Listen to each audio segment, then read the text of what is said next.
नमस्कार, शब्द सांची विंध्य के समाचार बुलेटिन में आपका स्वागत है। मैं हूं आपके साथ नियाजिया। शुरुआत करते हैं हेडलाइन से। रीवा की सीएम राइज स्कूलों को बसों की कमी, सामिया ग्रुप को नोटिस। रीवा एजी कॉलेज के चौकीदार की ड्यूटी के दौरान सर्पदंश से मौत। रीवा में पीडब्ल्यूडी में 2 करोड़ 59 लाख की रॉयल्टी में हेराफेरी, एफआईआर दर्ज। पत्नी के प्रेम प्रसंग से तंग पति ने की अनोखी मांग, कहा प्रेमी के साथ करा दो शादी। पंजाब बाढ़ पीड़ितों के लिए मदद लेकर पहुंचा आवाम फाउंडेशन। रीवा में सांसद खेल महोत्सव के लिए 30 सितंबर तक किए जाएंगे रजिस्ट्रेशन। रीवा में 50,000 रिश्वत मांगने वाले परियोजना अधिकारी को हटाया। सीएमएचओ कार्यालय रीवा में लेखापाल ड्यूटी के दौरान चैम्बर में ले रहे थे नींद। रीवा का संजय गांधी अस्पताल बना मध्य प्रदेश का पहला ई ऑफिस युक्त सरकारी चिकित्सालय। मैहर नवरात्रि मेला में 13 ट्रिप अनारक्षित स्पेशल ट्रेन का संचालन। सतना में मैहर जा रहे श्रद्धालु की सड़क हादसे में मौत। रीवा में राज्य स्तरीय वॉलीबॉल प्रतियोगिता का फाइनल 26 सितंबर को। रीवा में अल्ट्राटेक सीमेंट कंपनी के खिलाफ किसान करेंगे उग्र आंदोलन। सिंगरौली में पति की पिटाई से गर्भवती पत्नी की मौत। और मध्य प्रदेश से मानसून की वापसी के बीच रीवा में बारिश। जादू देखा है, हम दिखाते हैं। आप सोचिए, हम बनाते हैं। अपने घर या ऑफिस को सजाएं मनपसंद डिजाइन के कस्टमाइज वॉलपेपर्स, ब्लाइंड्स, पेंटिंग्स और लेजर कटिंग से बनी आकर्षक चीजों से।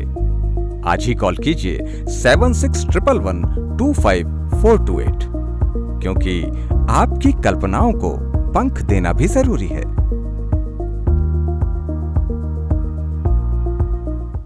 अब खबरें विस्तार से।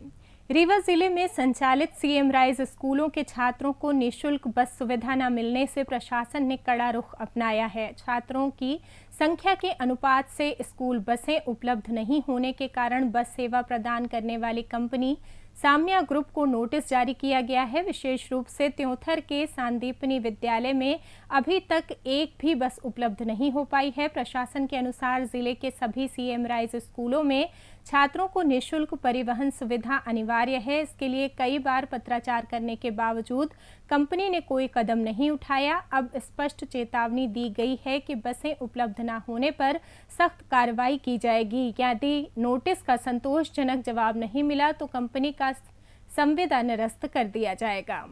एजी कॉलेज रीवा में चौकीदार के रूप में कार्यरत कमलेश कुशवाहा की सर्पदंश से मृत्यु हो गई। जानकारी के अनुसार 12 सितंबर को कॉलेज में ड्यूटी के दौरान कमलेश को सांप ने डस लिया था। उन्हें तत्काल उपचार के लिए संजय गांधी अस्पताल रीवा में भर्ती कराया गया, लेकिन 23 सितंबर की रात करीब 2 बजे उन्होंने दम तोड़ दिया।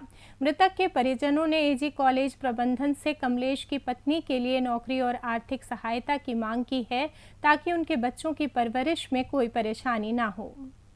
और रात में ये वहाँ पे चौकीदारी कर रहे थे तो उसको वहाँ पे सांप ने काट लिया वहाँ पर, और इन्होंने अपने अधिकारियों को सूचना दी थी तो अधिकारी ने किसी को इनको समय में हॉस्पिटल नहीं पहुँचाया। इनको हॉस्पिटल पहुँचने में 3 से 4 घंटे लग गए।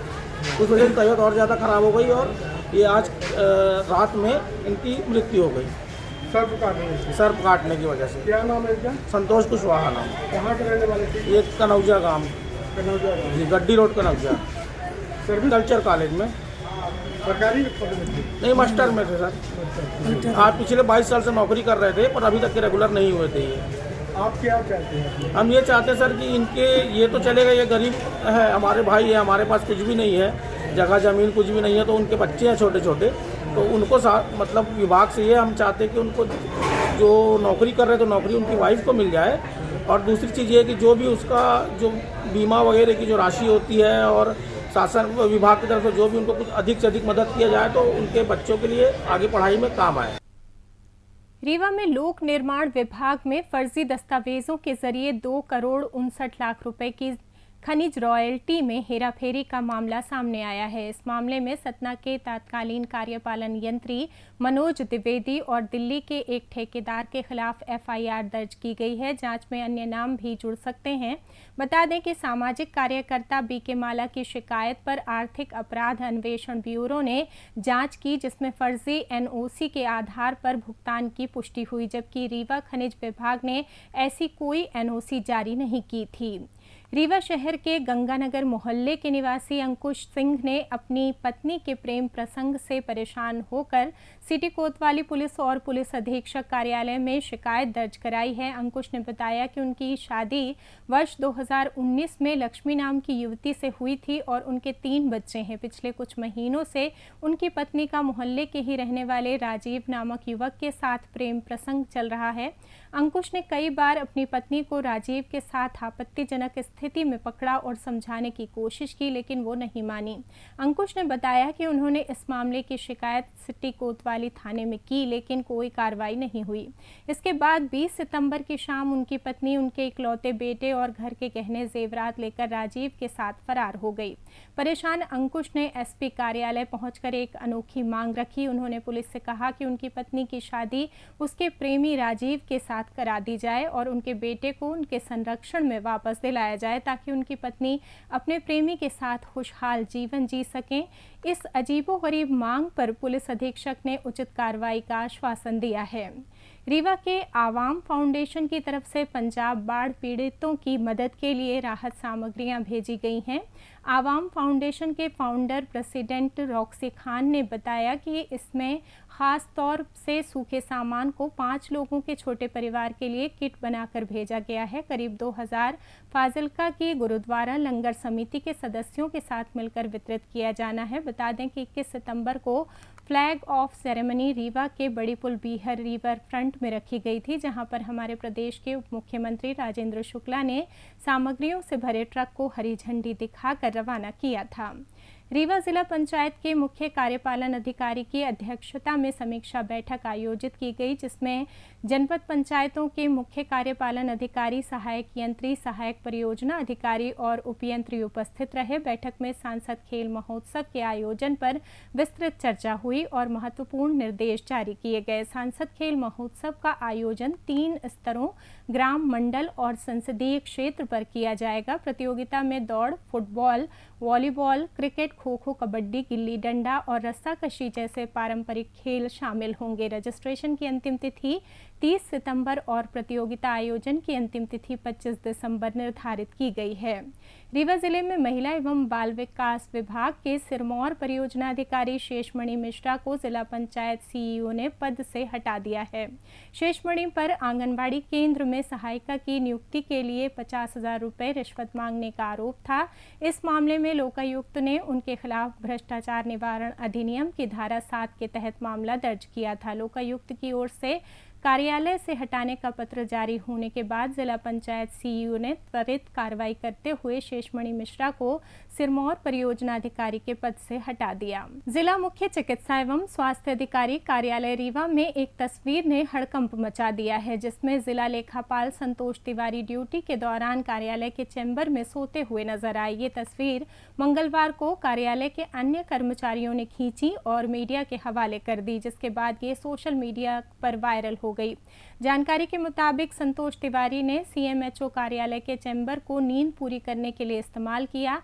जब अन्य कर्मचारियों ने उन्हें टोका और कहा कि कार्यालय काम करने की जगह है, ना कि सोने की, तो तिवारी ने कथित तौर पर जवाब दिया कि उन्हें किसी से डर नहीं लगता। इस घटना से कार्यालय में तनाव का माहौल बन गया। वायरल तस्वीर के बाद कर्मचारियों और अधिकारियों के बीच इस मामले को लेकर चर्चा तेज हो गई है। इस घटना ने कार्यालय में कार्यशैली और अनुशासन पर सवाल खड़े कर दिए हैं। रीवा के संजय गांधी अस्पताल ने मध्य प्रदेश के सरकारी अस्पतालों में इतिहास रचते हुए प्रदेश का पहला ई-ऑफिस युक्त चिकित्सालय बनने का गौरव हासिल किया है। इस पहल से अस्पताल की कार्यप्रणाली डिजिटल, पारदर्शी और कागज रहित हो गई है। राज्य शासन के निर्देश पर संजय गांधी अस्पताल ने कर्मचारियों को प्रशिक्षण देकर ई-ऑफिस प्रणाली को तेजी से लागू किया। राष्ट्रीय सूचना विज्ञान केंद्र द्वारा विकसित ये प्रणाली डिजिटल इंडिया प्रोग्राम का हिस्सा है, जो कार्यों यात्रियों को पेपरलेस, तेज और जवाबदेह बनाती है। ये फाइलों के गुम होने का जोखिम खत्म करती है, डेटा को डिजिटल सिग्नेचर से सुरक्षित रखती है और कामकाज को सरल बनाती है। अस्पताल अधीक्षक राहुल मिश्रा ने बताया कि ये प्रणाली भ्रष्टाचार पर अंकुश लगाएगी और पर्यावरण संरक्षण में योगदान देगी। इस पहल को भोपाल और जिला प्रशासन का सहयोग मिला।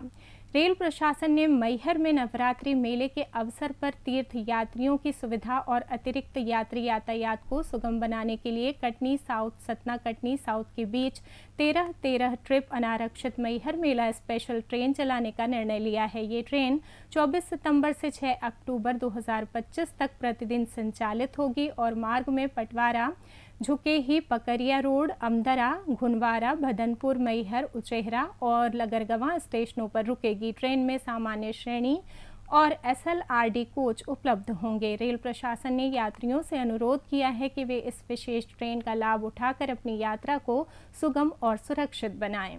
सतना में बुधवार तड़के सतना चित्रकूट मार्ग पर पशुपतिनाथ धाम के पास तेज रफ्तार ट्रक ने सड़क पर बैठे 4 गौवंश और पैदल मैहर जा रहे श्रद्धालु गुलशन द्विवेदी को कुचल दिया। हादसे में श्रद्धालु और गौवंश की मौके पर ही मौत हो गई। गुलशन यूपी के मारकुंडी से 30 लोगों के जत्थे के साथ नवरात्र में मैहर मां शारदा मंदिर जा रहा था। पुलिस ने शव को पोस्टमार्टम के लिए भेजा और फरार ट्रक चालक की तलाश शुरू कर दी है।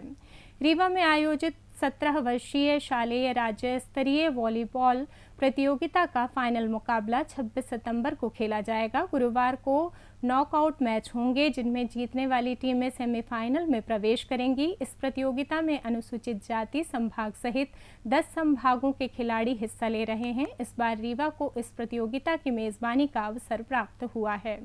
रीवा में अल्ट्राटेक सीमेंट कंपनी द्वारा किसानों की जमीन लेने के बावजूद रोजगार न मिलने से नाराज किसान अब आर पार की लड़ाई के मूड में हैं। बुधवार को C2 नेताओं ने प्रशासनिक अधिकारियों से मुलाकात कर इस मुद्दे पर चर्चा की। C2 नेताओं ने बताया कि पूर्व में आंदोलन के दौरान प्रशासन ने द्विपक्षीय वार्ता का प्रस्ताव रखा था, लेकिन अब तक कोई कार्रवाई नहीं हुई। उन्होंने चेतावनी दी है कि यदि जमीन देने वाले किसानों को जल्द रोजगार नहीं मिला तो उग्र आंदोलन किया जाएगा।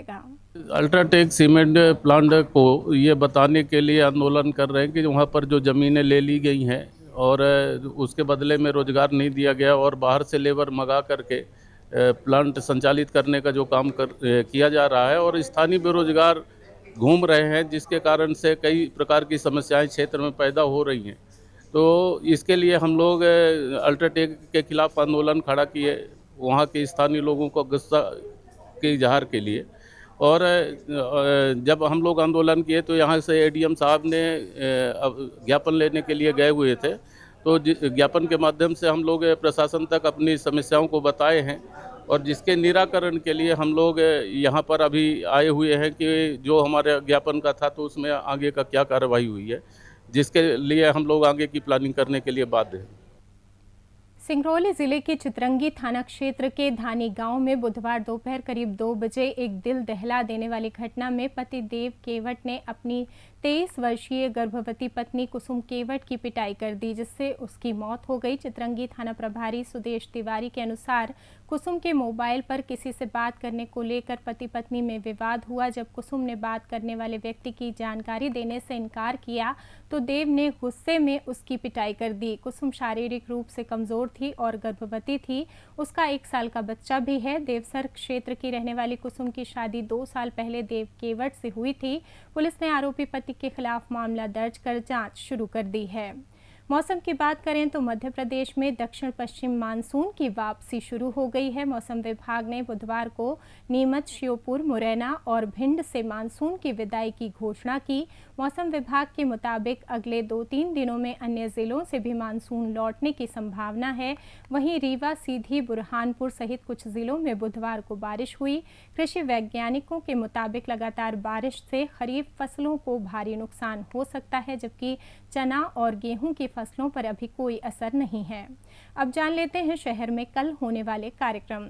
ऐसे विद्यार्थी जिन्होंने वर्ष 2024-25 में निर्धारित पाठ्यक्रम में शासकीय संस्थाओं में प्रवेश लिया है तथा प्रतिभा योजना से वंचित रह गए हैं, वो विद्यार्थी MP-TOS पोर्टल पर 25 सितंबर तक ऑनलाइन आवेदन कर सकते हैं।